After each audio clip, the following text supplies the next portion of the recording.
തീർച്ചയായിട്ടും മാർക്സിസ്റ്റ് പാർട്ടിയുടെ ഇന്നത്തെ പോക്കിൽ വിയോജിപ്പുള്ള ആരൊക്കെയാണോ ഉള്ളത് അവരെ ഞങ്ങൾ ഭാരതീയ ജനതാ പാർട്ടി സ്വഹർഷം സ്വാഗതം ചെയ്യുന്നു.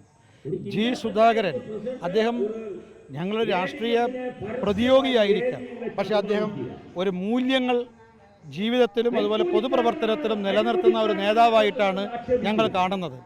അതുകൊണ്ട് ജി സുധാകരൻ മാർക്സിസ്റ്റ് പാർട്ടി വിട്ട് BJPയിൽ ചേരാൻ തയ്യാറായാൽ ഞങ്ങളതിനെ സഹർഷം സ്വാഗതം ചെയ്യും. പക്ഷേ ഇക്കാര്യം തീരുമാനിക്കേണ്ടത് അദ്ദേഹമാണ് എന്നുള്ളതാണ് ഞങ്ങളുടെ അഭിപ്രായം.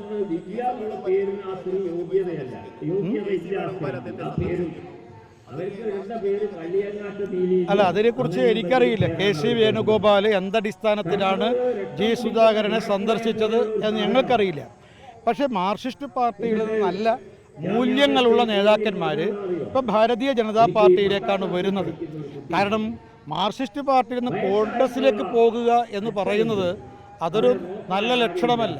കാരണം മാർക്സിസ്റ്റ് പാർട്ടിയുടെ കൊള്ളരുതായ്മകൾ, അവർ സ്വീകരിക്കുന്ന അവരുടെ അഴിമതി, അതുപോലെ അധികാര ദുർവിനിയോഗം, ഇതൊക്കെ പ്രതിഷേധിച്ചുകൊണ്ടാണ് ആ പാർട്ടി നാളെ രാജിവെക്കുന്നത്. മാർക്സിസ്റ്റ് പാർട്ടിയുടെ കാർബൺ പതിപ്പാണ് കോൺഗ്രസ്. അത് അഴിമതിയുടെ കൂടാരമാണ്, അത് കുടുംബാധിപത്യമാണ് അതിലുള്ളത്. മാർക്സിസ്റ്റ് പാർട്ടിയും കോൺഗ്രസും തമ്മിൽ മൗലികമായി യാതൊരു വ്യത്യാസവുമില്ല. അവിടെ മാർക്സിസ്റ്റ് പാർട്ടിയുടെ വിയോജിപ്പുള്ള നേതാക്കന്മാർക്ക് കടന്നു വരാൻ പ്രവർത്തിക്കാൻ പറ്റിയ ഏക രാഷ്ട്രീയ പാർട്ടി നരേന്ദ്രമോദി നേതൃത്വം നൽകുന്ന ഭാരതീയ ജനതാ പാർട്ടിയാണ്. അതുകൊണ്ട് മാർക്സിസ്റ്റ് പാർട്ടിയിലെ മാത്രമല്ല കോൺഗ്രസിലെ നല്ലവരായ നേതാക്കന്മാരെയും ഞങ്ങൾ BJPയിലേക്ക് സ്വാഗതം ചെയ്യും.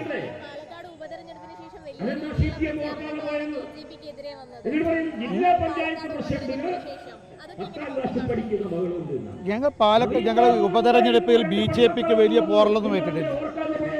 ഞങ്ങൾ കേരളക്കരയിൽ വോട്ട് വർദ്ധിപ്പിച്ചു. ഞങ്ങൾ വയനാട്ടിലെ മാർക്സിസ്റ്റ് പാർട്ടിക്ക് ഇടതുമുന്നണിക്ക് 75,000 വോട്ട് കുറഞ്ഞപ്പോൾ BJP കുറഞ്ഞ വളരെ ചെറിയ വോട്ടാണ്. ലോക്സഭാ തെരഞ്ഞെടുപ്പിനെ അപേക്ഷിച്ച് പാലക്കാട് കുറഞ്ഞ വോട്ടുകളാണ് ഞങ്ങൾക്ക് നഷ്ടപ്പെട്ടിട്ടുള്ളത്. അതുകൊണ്ട് BJP ഇവിടെ സ്റ്റാറ്റസ് കോ മെയിൻറ്റെയിൻ ചെയ്തു എന്നതിനപ്പുറത്ത് ഈ ഉപതെരഞ്ഞെടുപ്പിൽ ഒന്നും സംഭവിച്ചിട്ടില്ല. കേരളത്തിലെ രാഷ്ട്രീയം നമ്മുടെ കഴിഞ്ഞ ലോക്സഭാ തെരഞ്ഞെടുപ്പിൽ അതൊരു തൃശ്ശൂരിൻ്റെ രാഷ്ട്രീയം, ആ തൃശ്ശൂർ ഉണ്ടായിട്ടുള്ള രാഷ്ട്രീയം, കേരളത്തിൽ ആകമാനമുള്ള രാഷ്ട്രീയ മാറ്റം ഇന്നും നിലനിൽക്കുന്നുണ്ട്. അത് BJPക്കും NDAക്കും അനുകൂലമായിട്ടുള്ള രാഷ്ട്രീയമാണ് കേരളത്തിൽ നിലനിൽക്കുന്നത്. അത് പൂർവാധികം ശക്തിയായി മുന്നോട്ട് പോകുന്നു.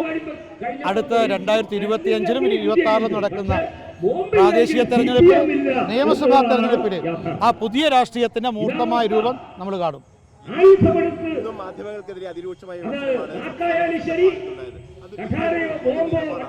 അല്ല, ഞങ്ങളെ സംബന്ധിച്ചിട്ട് മാധ്യമങ്ങൾ ശത്രുക്കളൊന്നുമല്ല.